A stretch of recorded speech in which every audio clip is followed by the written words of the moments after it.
আসলে বাংলাদেশের সাথে আন্তর্জাতিক 54টি নদী রয়েছে। তিস্তা তো একটা পার্ট, আমাদের গঙ্গার চুক্তি শুধু হয়েছে, আরো তো অনেকগুলো নদী রয়েছে।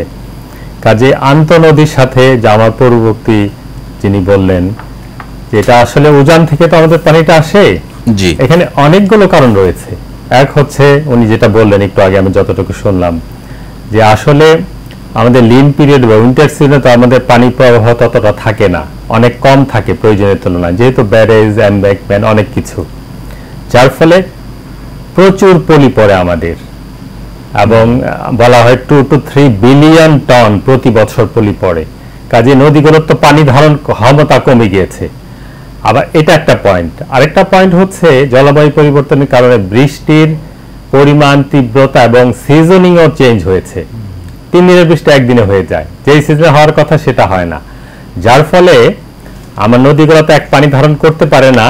আরেকটা হচ্ছে অসময়ে বেশি বৃষ্টি হলে সে বৃষ্টিটা আমাদের তখন হঠাৎ করে একটা বন্যার কারণ হয়। তারপরে আমাদের বাঁধ বিভিন্ন কারণ তো রয়েছেই। তার মানে মূল কথা আমি বলতে চাই যে আসলে তিস্তার কথা যেটা বললেন, এই ভরাট হয়ে যাওয়ার সাথে সাথে উজানে অনেক পানি এক্সট্রাক্ট করে নেওয়া হয়, এবং বর্ষাকালে যখন পানির প্রাপ্যতা খুবই বেশি হয় এবং যখন বৃষ্টিটাও বেশি হয়, সব একসাথে, এখন উনি আবার বললেন যে হাই টাইড, আবার ওইদিকে চন্দ্র সূর্যের অবস্থান, সবকিছু মিলে আমাদের অবস্থাটা মানে man made, natural, climate change সবকিছু মিলে আমরা আসলে খুব খারাপ অবস্থা। তার মানে কি বাংলাদেশ অবস্থানগত দিক থেকে আসলে এই ধরনের বন্যা মোকাবেলা করতে হচ্ছে, এমনটা আমরা বলতে পারি কিনা যে বাংলাদেশের ভৌগোলিক অবস্থান? হ্যাঁ, এটা বলতে পারি অবস্থানগত। আমরা নিম্নাঞ্চলে বা আমরা যে বেসিনের একদম নিম্ন প্রান্তে বাস করি, এটা একটা কারণ। কারণ সব পানিতে আমাদের দিয়ে প্রবাহিত হয়, বর্ষাকালে প্রচুর পানি, যখন বাঁধ সব ছেড়ে দেওয়া হয় ধারণ করতে পারে না, বন্যা হয়। আবার শীতকালে পানি পাই না, যখন পানি পাই না তখন আবার পলি পড়ে, পানি ধারণ ক্ষমতা কমে যায়।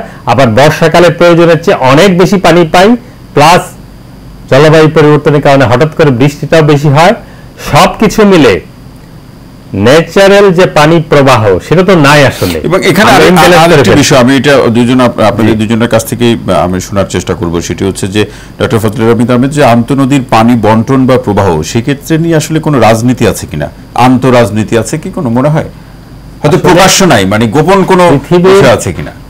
সবকিছুতেই তো রাজনীতি আছে। পানির মতো একটা বিশাল জিনিস, সেখানে রাজনীতি থাকবে না এটা তো বলার অপেক্ষা রাখে। রাজনীতি তো অবশ্যই আছে। পানিকে খুব ছোট করে দেখার কিছু নাই। না, ছোট নাকি, এটা তো আমি বলি প্রধান। আপনি কৃষি যান, এগ্রিকালচার, ফিশারিজ, লাইভস্টক, মানুষ, সবকিছুতেই পানি ইজ দ্য মেইন ফ্যাক্টর। আপনি লবণাক্ত এরিয়াতে যান, তার ইরিগেশনে পানি পায় না, খাওয়ার পানি পায় না, বন্যায় অতিরিক্ত পানি। আবার যখন বন্যা প্রবণ এলাকাতেও কিন্তু আমরা ইরিগেশন দেই ফসল ফলনের জন্য, পানি থাকে না যখন প্রয়োজন। খরার অবস্থায় তো আমরা পানি, ইরিগেশন তো দূরের কথা, খাবার পানি পাই না উইদাউট এক্সট্রাকশন, ডিপ টিউবওয়েল। কাজে পানি যে প্রধান একটা জিনিস, আমি বলা হয়তো তৃতীয় বিশ্বযুদ্ধ পানি নিয়ে আমাদের দৈনন্দিন